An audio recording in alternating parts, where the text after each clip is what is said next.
Okay, three, two, one. Greetings, everyone. Welcome to Sustainability Chronicles, a journey into the lives of three remarkable individuals who are shaping their communities through sustainable waste management practices. I'm your host, Gab Bautista, and I'll be guiding you on this inspiring adventure. So, our first warrior is Anton Driz, a resident of Silang, Cavite. Join us as we explore the sustainable initiatives that they have embraced. So, Anton, can you share your journey towards sustainable waste management with us? Yeah, sure, no problem. So basically in my household, in my area in Silang, Cavite, we've adopted a zero waste lifestyle. So making mindful choices about consumption and actively composting organic waste. Our goal is to leave a smaller ecological footprint. That really exemplifies on how personal choices can influence a more sustainable community. Now, Anton, my question for you is how do you adapt a zero waste lifestyle? Yeah, so actually, well, in my environment in Silang, Cavite, we actually organize workshops. We share tips through community events and collaborate with local businesses. Challenges include limited access to bookstores, but we're working on solutions together. Oh, wow. Yeah, So thank you. impressive. That's really impressive, if I may say so myself. So, how do you Mhm. involve your community into zero waste initiatives, and what challenges have you faced? Yeah, so we faced a lot of challenges, as I said earlier, we're still working on different ways on how to expand our knowledge about the zero waste and all. So, like I mentioned a while ago, we collaborate with local businesses and all. Yeah, that's all. That's really good. Thank you very much, Anton. So right Thank now, you. we're going on to our next waste warrior. So our journey continues with Sean Manesse, a passionate advocate for recycling. Let's discover his commitment to sustainable waste management. So firstly, I want to talk about waste management. So disposing of waste has huge environmental impacts and can cause serious problems. Needless to say, the most important reason for proper waste management is to protect the environment and for the health and safety of the population.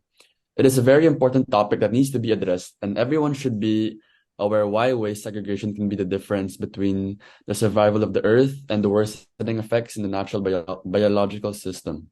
Waste management has been dependably the theme of much dispute.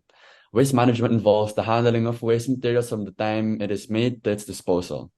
This includes how the business or company collects, transports, processes, recycles, or disposes its waste.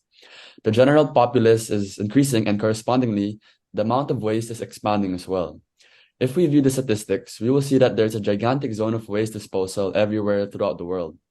Waste disposal destinations are a big issue for the planet. It results in extra contamination, opening in the ozone layers, and spread of new elements. Thinking about the circumstances, waste management may just be the answer. Many natural resources such as trees, gas, and water are depleting. For instance, paper, cupboards, paper cups, and many other products that we use daily are made from trees. Huge areas of trees are cut every year, and new trees do not have enough time to fully grow. But fortunately, it's possible to recycle paper products instead of cutting down new trees. Reforestation can only do so much. So, secondly, I want to talk about my from where I'm from. So, the city of Muntinlupa is in the era of rapid urbanization and revitalization, where commercial and residential areas continue to grow, and people strive to sustain the gains of progress. These gains, however, are seriously threatened by the adverse effects of global warming. We are now left with no option but to face these challenges and help in efforts to mitigate the impacts of climate change to prevent further damage. Furthermore, the city government is actively implementing a comprehensive solid waste management program to reduce the volume of waste and increase recycling. This is being achieved through the implementation of material recovery facilities or MRF in all barangays, community awareness, campaigns on proper solid waste management, and the segregation of waste at source.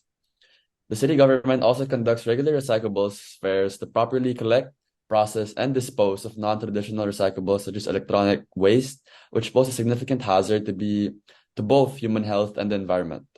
Lastly, in addition, the city government has established partnerships with organizations such as Plastic Flamingo or PLAF to convert residual waste into chairs and other sustainable construction materials. A plastic chair factory was recently inaugurated, which converts residual waste like sachets into chairs. Biodegradable waste are processed in bioreactors and converted into soil enhancers for use in urban gardening and urban greening of the city. Okay, Sean, that's Yeah. really that's amazing. If you may ask me, so I have a follow-up question for you. So, how do you encourage the community in participating in recycling, and what obstacles have there been? We organize community cleanup events, distribute informational materials, and celebrate milestones. Challenges include occasional contamination of recycling bins, but education has been the key to improvement. Thank you, Sean. We'll get back to you later. So for now, our final waste warrior is Carlo from Parañaque, whose creative approach involves upcycling, and join us as we are to explore his artistic journey in waste management. So, Carlo, Um, can you tell us about your upcycling initiatives and how they've impacted your community? Thank you for that introduction, Gab. So my upscaling is my passion. My passion turned into a community project. Actually, residents. So what we would do, like residents bring in their items that they don't no longer need, and together we transform them into a functional and artistic pieces. So we also foster creativity and reducing waste. It's really awesome that you are changing, making these unusable materials into, some things we think na it's unusable, but you make it usable at some point. That's really awesome. So, how do you involve the community in your upcycling projects, and what challenges have you faced? There are a lot of challenges and struggles that we encounter, but we usually do this by we host DIY workshops, collaborate with local artists, and engage with schools. Some of these challenges include like limited space, but the enthusiasm of the community, it helps us keep our project thriving. That's awesome. So right now, what we're gonna do is have a panel discussion with all of you in it. So what insights can you share with each other and the community? So Waste Warriors, how can communities collaborate to create a more sustainable future? Let's go with you first, Anton. Yeah, thank you so much for the question. And I personally believe that collaboration is a very important takeaway from the discussion we just have because we can learn from each other's experiences, of course, and combine our efforts to tackle common challenges. And yeah, that's all. Absolutely, Driz. I agree with that. I just want to add that sharing resources, knowledge, and organizing community events can also amplify the effect on waste management. And let's not forget the power of education, informing our neighbors about the benefits of sustainable practices create a ripple effect. So as we conclude this journey with our Waste Warriors, remember that each small effort contributes to a more sustainable future. Join us next time for more stories of individuals making a difference in their communities. If you've been inspired by these waste warriors, consider implementing some practices in your own community. Together, we can build a cleaner, greener future. Thank you for joining us on this extended edition of Sustainability Chronicles. Thank you Until so much, Gab. Thank you. You guys for that listening. change begins with us. Stay tuned for more inspiring stories of individuals leading the way to a sustainable future. Again, this is your host, Gab Bautista, signing off. Thank you very much.